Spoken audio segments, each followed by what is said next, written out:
आज हम अर्थशास्त्र का अध्याय 2 अर्थशास्त्र की प्रकृति विभाग एवं महत्व के अंतर्गत अध्ययन करेंगे। आज हम अर्थशास्त्र की प्रकृति कैसी होती है, क्या अर्थशास्त्र एक विज्ञान है, क्या अर्थशास्त्र एक कला है या फिर विज्ञान और कला दोनों है, इस तर्क के बारे में हम इस अध्याय के अंतर्गत अध्ययन करेंगे। आइए हम अर्थशास्त्र एक विज्ञान है, किस प्रकार एक अर्थशास्त्र एक विज्ञान है यह जानने से पहले हम विज्ञान की परिभाषा, विज्ञान क्या होता है उसके बारे में हम पढ़ेंगे। अर्थशास्त्र एक विज्ञान है या नहीं, इसकी व्याख्या करने से पहले विज्ञान का अर्थ समझ लेना आवश्यक है। विज्ञान ज्ञान की वह शाखा होती है जिसमें किसी तथ्य विशेष के कारण या परिणाम के पारस्परिक संबंध का अध्ययन एक क्रमबद्ध आधार पर किया जाता है।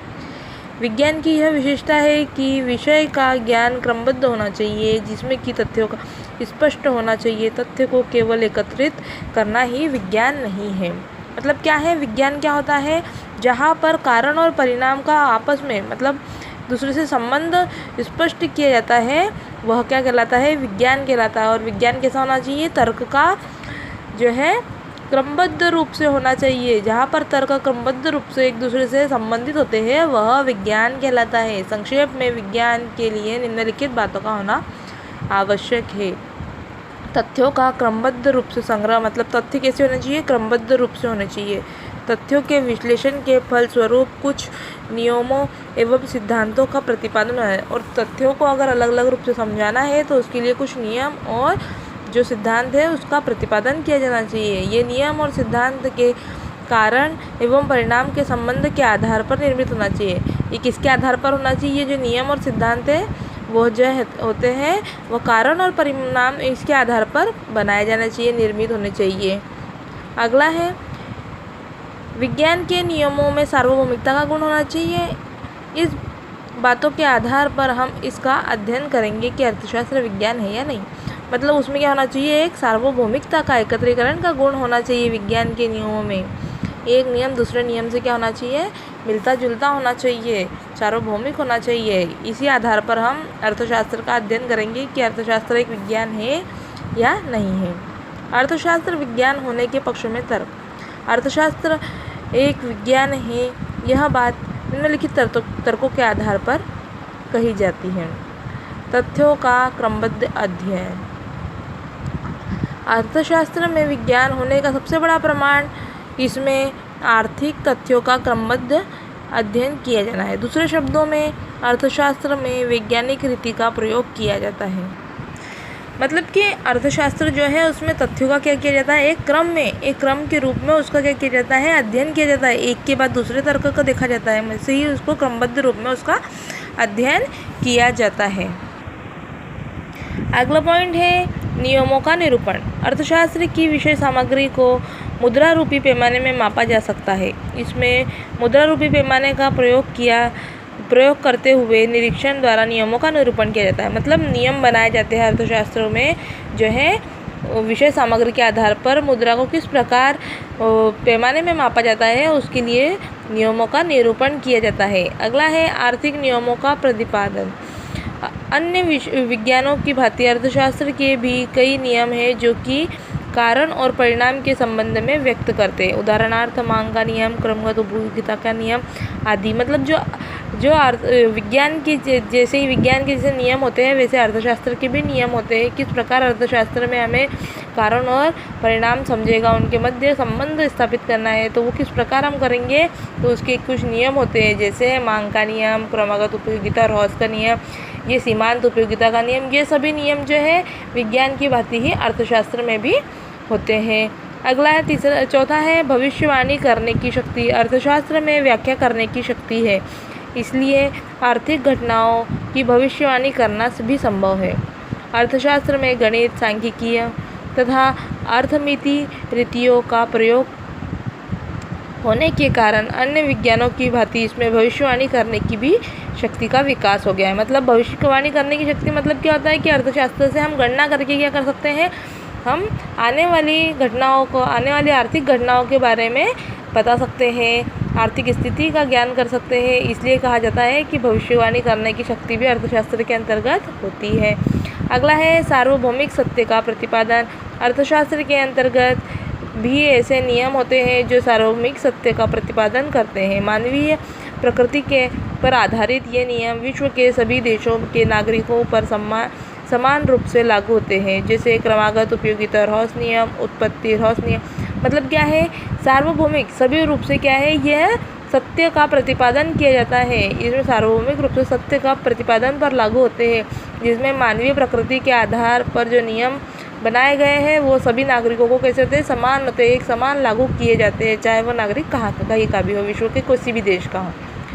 ठीक है, मतलब सभी लोगों पर एक ही रूप से वह नियम लागू होते हैं। ये तो हो गए पक्ष के तर्क, मतलब अर्थशास्त्र के विज्ञान होने के विज्ञान है, इसके पक्ष के तर्क। अब हम अर्थशास्त्र के विज्ञान होने के विपक्ष के, अर्थशास्त्र किस प्रकार विज्ञान है, इसके विपक्ष के कुछ तर्क देखेंगे।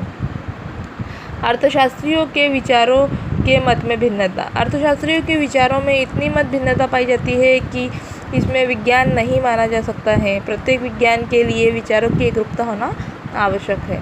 मतलब जो है अर्थशास्त्री, मतलब प्रत्येक अर्थशास्त्री क्या होता है, अपने अपने अनुसार क्या करता है, अर्थशास्त्र को बताता है कि अर्थशास्त्र किस प्रकार विज्ञान है या नहीं।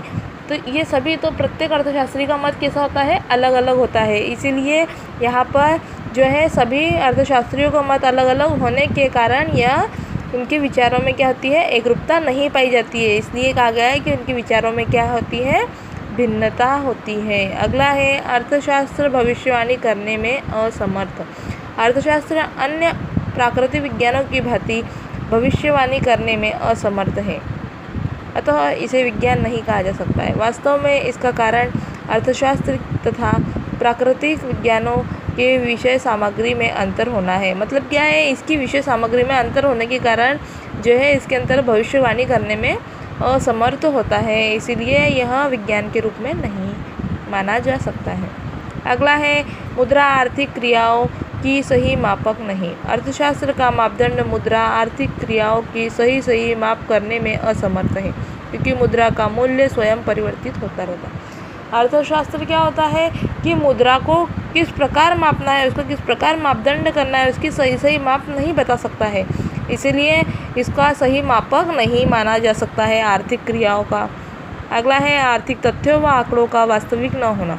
इस संबंध में एक तर्क यह दिया जाता है कि अर्थशास्त्रियों द्वारा एकत्रित किए गए तथ्य एवं आंकड़े अवास्तविक होते हैं। इसी के साथ अर्थशास्त्र में विज्ञान की भांति नियंत्रित प्रयोग करना संभव नहीं है। मतलब क्या है कि इसमें जो तथ्य और आंकड़े दिए जाते हैं वह वास्तविक नहीं होते हैं, इसीलिए अर्थशास्त्र जो है विज्ञान के रूप में नहीं माना जा सकता है, उसमें नियंत्रण नहीं किया जा सकता है।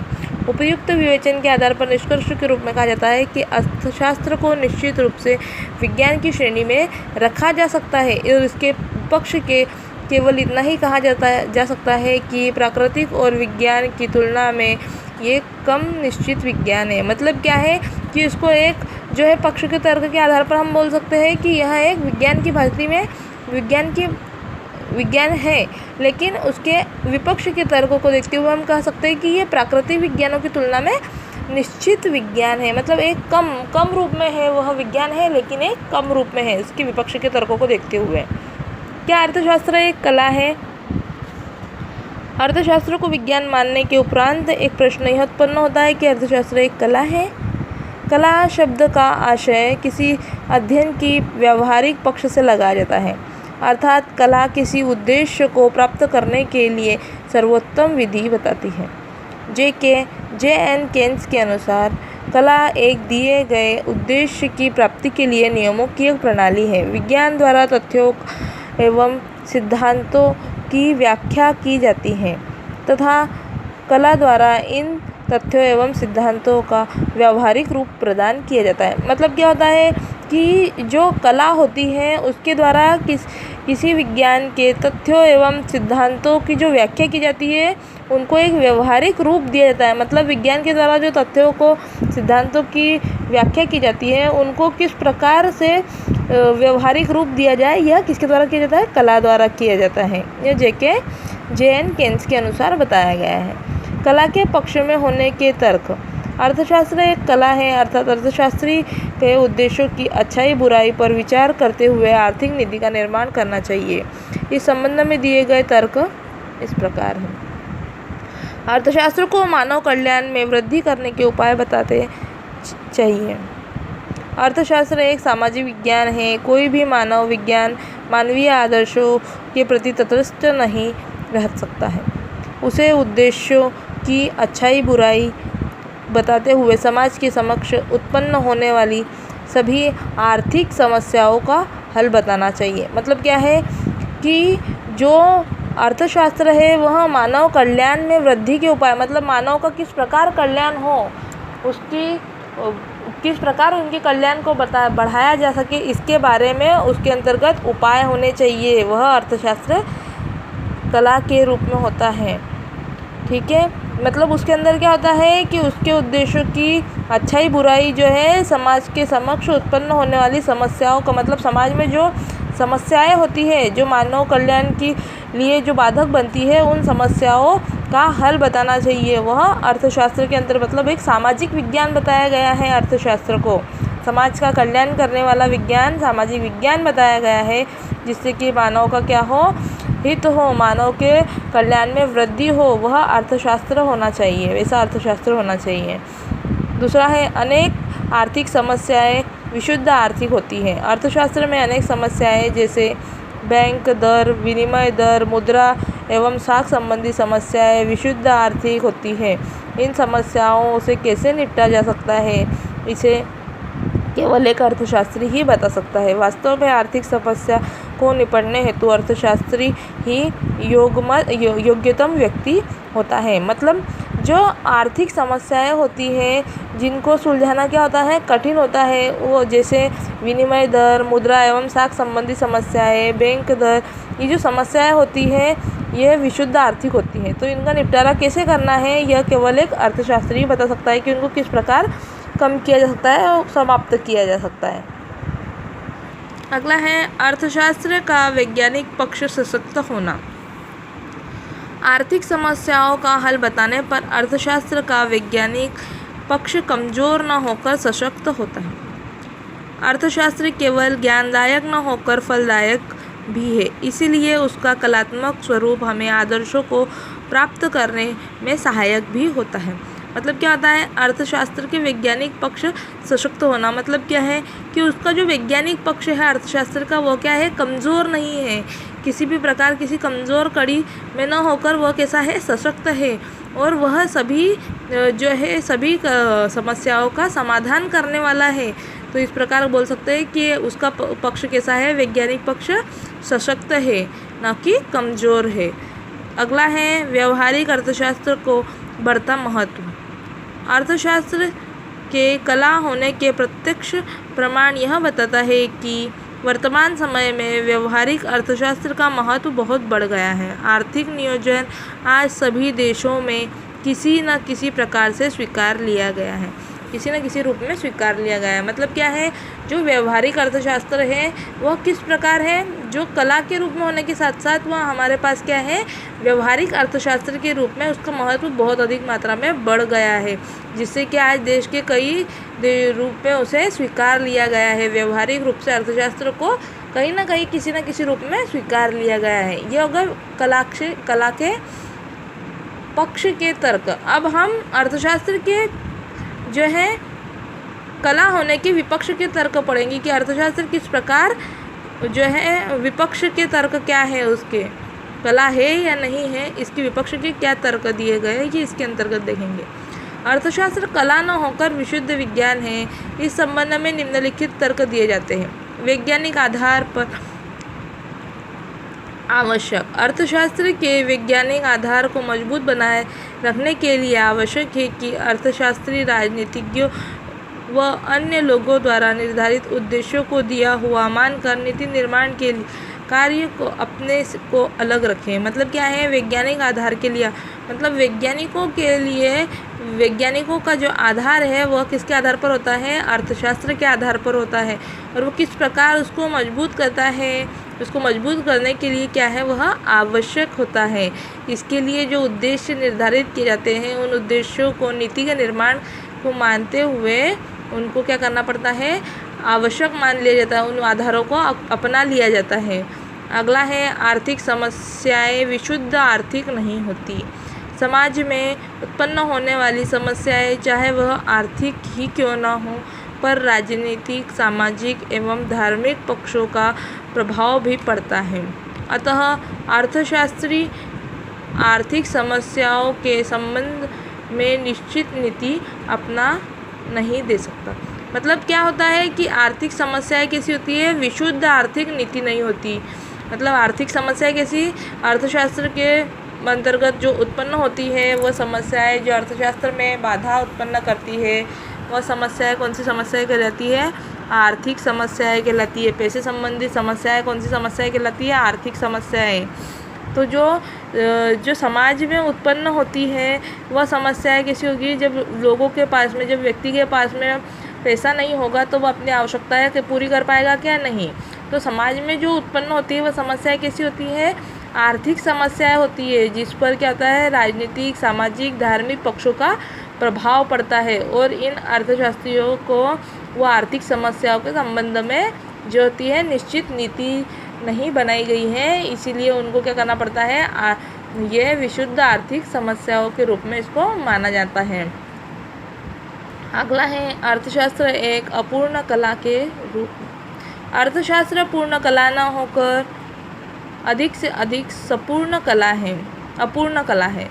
अर्थशास्त्री का कार्य नीति निर्धारण करना न होकर समस्या का विश्लेषण करना मात्र होता है।